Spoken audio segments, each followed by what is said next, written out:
ప్రభుత్వం వచ్చాక రౌడీ రాజ్యం నడుస్తుందంట, రౌడీ పరిపాలన చేస్తున్నారంట చంద్రబాబు నాయుడు గారు, జగన్ గారు. తప్పు అలా అనకూడదు.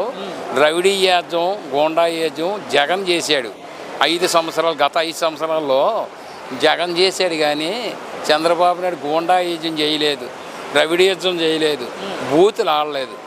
గత 5 సంవత్సరాల్లో బూతులు ఆడేవారు, గోండా యాజ్యం చేసేవాడు, కొట్టించేసేవాడు, బిల్డింగ్లు పడగొట్టించేసేవాడు. బిల్డింగ్లు పడగొట్టింతుంటే పవన్ కళ్యాణ్ పదవిలో లేకుండా పవన్ కళ్యాణ్ వెళ్ళి అడ్డుపడి ఆపి ఆ బిల్డింగ్లు పడగొట్టకుండా ఆపించాడు. సరే, కానీ గోండా ఏజం, బూతులు, వ్యవహారం, రౌడీజం జగన్ చేయించాడు కానీ వీళ్ళు కూటమి ప్రభుత్వం చేయించలేదు. తప్పుడు మాట 2.0 చాలా భయంకరంగా ఉంటుందండి ఈసారి.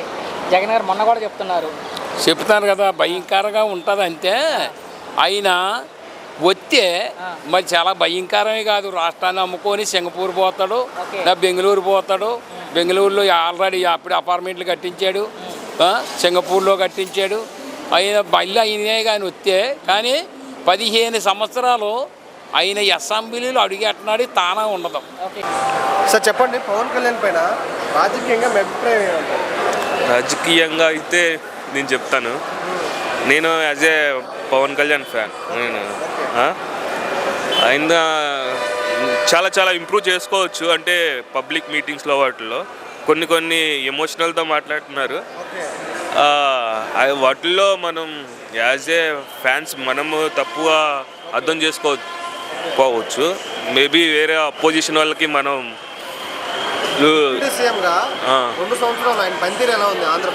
నేను ఎక్స్పీరియన్స్ చేయలేదు కాబట్టి నేను చెప్పలేను. కాకపోతే నేను మా అమ్మమ్మ వాళ్ళ ఊరికి వెళ్ళేటప్పుడు విని నేను జడ్జ్ చేయలేదు. నేను ఒక రెస్పాన్సిబుల్ సిటిజన్ అయ్యి ఉండేది. అటు వినాలి, ఇటు వినాలి. ఏది అపోజిషన్ పార్టీ చెప్పేది వినాలి, రూలింగ్ పార్టీ చెప్పేది వినాలి. నాకైతే నేను కొంచెం ఎక్స్పీరియన్స్ చేసిన దాని ప్రకారం అయితే నేను మా అమ్మమ్మ వాళ్ళు వెళ్ళేటప్పుడు రోడ్లు అనేది చాలా మంచిగా అనిపించింది. చెప్పండి, పవన్ కళ్యాణ్ మీద మీ అభిప్రాయం ఏంటి? పవన్ కళ్యాణ్ గురించి మనకు తెలియదండి. ఓకే, అంటే ఆయన డిప్యూటీ సీఎం కదా మన రాష్ట్రానికి. మనకు అది తెలియదండి దాని గురించి. ఉప ముఖ్యమంత్రి మేము దాని గురించి పనితీరు గురించి మీరు ఎక్కడ వినలేదా, చూడలేదా? అది ఓకే, ఆయనకి ఇచ్చిన శాఖలైనా తెలుసా? శాఖలు తెలుసండి. పంచాయతీ రాజ్ శాఖ తెలుసండి.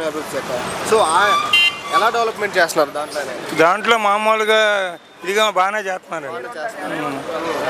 ఒకవేళ ఆయన కూటమి కాకుండా సింగిల్గా పోటీ చేస్తే సీఎం అయ్యే అవకాశం ఉందా? లేదండి. రాజకీయంగా బలపడ్డారా?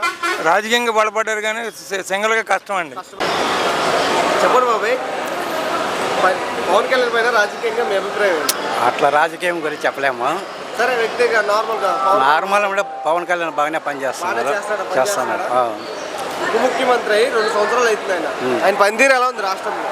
పనితీరు బాగానే ఉంది. ఇచ్చిన శాఖలన్నిటికీ న్యాయం చేస్తున్నారు. ఏంటి మొన్న చూసుకుంటే ఆయనకి షోల్డర్ ఇంజరీ జరిగి హాస్పిటల్లో ఉన్నారు. అయితే ఆయన పరామర్శించడానికి సీఎం గారే వెళ్ళారు, చంద్రబాబు గారు వెళ్ళినారు. వాళ్ళిద్దరి మధ్య ఉన్న బాండ్ గురించి మీరేం మాట్లాడతారు? మనకు తెలియదు ఆ విషయం, మనకు తెలియదు. ఓకే, మరి దీని మీద కూడా కామెంట్ చేస్తున్నారు వైసీపీ నాయకులు. చేస్తారు, రాజకీయం కదా చేస్తారు. కానీ తెలుగుదేశంలో వస్తుంది మళ్ళీ. బాగానే ఉంది. ఏమన్నా అందాయా పథకాలు? మాకంటే పథకాలంటే మరి నేను ఆర్టీసీలో రిటైర్ అయినండి. మీరు ఎంప్లాయీగా రిటైర్ అయ్యారు, రావాల్సిన డ్యూ పెండింగ్ ఏమన్నా లేవు. ఇప్పుడు 2010లో రిటైర్ అయ్యాను. ఎప్పుడో నాకు అంతలోనే అయితే. మామూలుగా మనం ప్రభుత్వం గురించి మాట్లాడుకుంటే ప్రజలకు ఏమైనా ఉపయోగపడుతుందా లేదా ప్రభుత్వం? నాకైతే పర్వాలేదు అనిపిస్తుంది. గత ప్రభుత్వంతో పోల్చుకుంటే జగన్ గారి ప్రభుత్వంతో ఇప్పుడు ఈ ప్రభుత్వమే బాగుంది. సార్, ఇప్పుడు చర్చ అంతా కూడా అమరావతి వర్సెస్ మావిగా నడుస్తుంది, మీరు వినే ఉంటారు. ఏంటి రాజధాని అంశంలో మీ వైఖరి ఏంటి అంటే? అమరావతి అని ఉండటమే మంచిది. ఎందుకు సార్, ఎందుకు అమరావతి అనుకుంటున్నారు? ఎందుకంటే మనకి గతం నుంచి కూడా చారిత్రాత్మకమైంది కూడా అది. మామూలుగా చెప్పాలంటే ఇప్పుడు అభివృద్ధి చెందుతున్న ప్రాంతం కూడా. పవన్ కళ్యాణ్ గారు మీ అభిప్రాయం ఏంటి అసలు? మనకు తెలియదండి. పవన్ కళ్యాణే తెలియదా అసలు? పవన్ కళ్యాణ్ ఆలోచన మనకు తెలియదు. ఆయన ఉప ముఖ్యమంత్రిగా ఉన్నారు కూటమిలో ముఖ్యమంత్రికి ఉన్నాడు కానీ ఆయన ఆలోచన, ఆయన వ్యవహారం మనకు తెలియదు. ఓకే, నచ్చుతుంది. ఒకవేళ ఆయన సింగిల్ గా పోటీ చేస్తే విజయ్ గారి లాగా తమిళనాడులో విజయ్ ఎలా అయితే ముఖ్యమంత్రి అయ్యారో ఇక్కడ ఏపీలో ముఖ్యమంత్రి అవుతారా పవన్ కళ్యాణ్? కష్టం. ఎందుకు కష్టం అనుకుంటున్నా బాబాయ్ మీరు?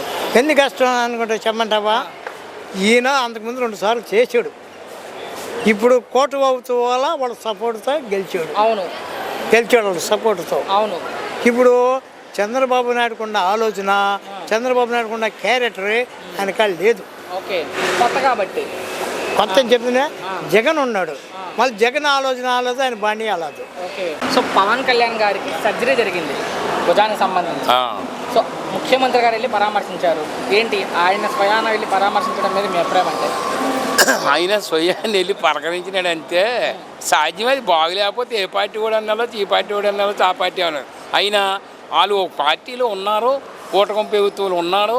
ఓ కొడుకునాక ఆయన చూసుకుంటాడు, తండ్రినాక ఈయన చూసుకుంటాడు, అన్నదమ్ముళ్ళ లోకేష్ గారు చూసుకుంటాడు. కూటమి ప్రభుత్వం కాబట్టి పలకరించడానికి వెళ్ళాడు, పర్వాలేదు, సర్జరీ చేసినాడు. మధ్య చీలికలు ఉన్నాయి, మాటలు సరిగ్గా లేవని మన దాకా విన్నాం. ముఖ్యమంత్రి గారికి ఉప ముఖ్యమంత్రి గారికి కూటమి లేదు, లోకలోకలు ఉన్నాయని. లేదు, ఈ కలయికతో వాళ్ళిద్దరు కలిసే ఉన్నారు, 15 ఏళ్ళ పాటు కలిసే ఉంటామని చెప్తున్నారు. కాబట్టి అలా కొనసాగిద్ది అనుకుంటున్నారు వాళ్ళ బంధాన్ని. ఖచ్చితంగా కొనసాగుతుంది. 15 సంవత్సరాల దాకా అది కొనసాగుతుంది, తీరుతుంది కూడా.